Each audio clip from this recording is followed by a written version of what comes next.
മുഖ്യമന്ത്രിയുടെ മകൾ വീണ വിജയന്റെ ഉടമസ്ഥതയിലുള്ള എക്സാലോജിക് കമ്പനിക്ക് CMRL കമ്പനി പണം നൽകിയത് കരിമണൽ ഖനനത്തിന് അനുമതി ലഭിച്ചതിന്റെ പ്രത്യുപകാരമെന്നായിരുന്നു മാത്യു കുഴൽനാടന്റെ ഹർജിയിലെ ആരോപണം. തെളിവായി 5 രേഖകളും മാത്യു കുഴൽനാടൻ കോടതിയിൽ സമർപ്പിച്ചിരുന്നു. ഈ രേഖകൾ മതിയായ തെളിവല്ലെന്ന് നിരീക്ഷിച്ചുകൊണ്ടാണ് തിരുവനന്തപുരം വിജിലൻസ് പ്രത്യേക കോടതി മാത്യു കുഴൽനാടന്റെ ഹർജി തള്ളിയത്. ഇതോടെ വിജിലൻസ് കോടതിയുടെ നേരിട്ടുള്ള അന്വേഷണം മുഖ്യമന്ത്രിക്കും മകൾ വീണയ്ക്കുമെതിരെ ഉണ്ടാകില്ല. ഹർജിയിൽ ആരോപണങ്ങൾ മാത്രമാണുള്ളതെന്ന് കോടതിയുടെ നിരീക്ഷണം. ആരോപണങ്ങൾക്ക് പ്രഥമദൃഷ്ട്യാ തെളിവില്ല. ഹർജി അഴിമതി നിരോധന നിയമത്തിന്റെ പരിധിയിൽ വരില്ലെന്നും ഉത്തരവിൽ തിരുവനന്തപുരം വിജിലൻസ് പ്രത്യേക കോടതി വ്യക്തമാക്കി. മാത്രമല്ല, മുഖ്യമന്ത്രിക്കും മകൾക്കുമെതിരെ മാത്രം അന്വേഷണം ആവശ്യപ്പെട്ടതിലും കോടതി സംശയം പ്രകടിപ്പിക്കുന്നു. മാധ്യമ സ്ഥാപനങ്ങളും രാഷ്ട്രീയ പാർട്ടികളും അടക്കം നിരവധി പേർക്ക് CMRL പണം നൽകിയിട്ടുണ്ടെന്ന് ആദായനികുതി വകുപ്പ് ഇന്ററിം സെറ്റിൽമെന്റ് ബോർഡ് കണ്ടെത്തിയിട്ടുണ്ട്. അതിൽ പേരുള്ള മറ്റാർക്കെതിരെയും ഹർജിക്കാരൻ അന്വേഷണം ആവശ്യപ്പെടുന്നില്ല.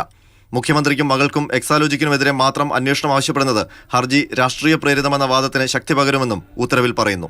KMMൽ നിന്ന് IRE എടുത്ത കരിമണലാണ് CMRLന് വിറ്റത്. ഇത് സൗജന്യമായിട്ടുമല്ല. ഈ ഇടപാടിൽ അഴിമതിയില്ല. ഈ ഇടപാടിൽ CMRLന് എന്ത് ലാഭമുണ്ടായി എന്നും ഹർജിക്കാരൻ വ്യക്തമാക്കിയിട്ടില്ലെന്നും കോടതി പറയുന്നു. വ്യക്തമായ തെളിവില്ലാതെ ഹർജി പരിഗണിക്കാൻ കഴിയില്ലെന്ന വാദം ഉന്നയിച്ചാണ് കോടതി ഹർജി തള്ളിയത്. മാത്യു കുഴൽനാടന്റെ ഹർജിക്ക് പിന്നിൽ കേന്ദ്രവുമായി ചേർന്നുള്ള UDFന്റെ ഗൂഢാലോചനയെന്ന് CPM ആരോപിച്ചു. മാത്യു കുഴൽനാടൻ ശല്യക്കാരനായ വ്യവഹാരിയെന്നും CPM ആരോപിക്കുന്നു. ഹർജി തള്ളിയതോടെ CMRL എക്സാലോജിക് സാമ്പത്തിക ഇടപാടിൽ മാത്യു കുഴൽനാടൻ MLA നടത്തിയ ഒറ്റയാൾ പോരാട്ടത്തിനാണ് തിരിച്ചടി നേരിട്ടത്. R. അനന്തകൃഷ്ണൻ, മാതൃഭൂമി ന്യൂസ്, തിരുവനന്തപുരം.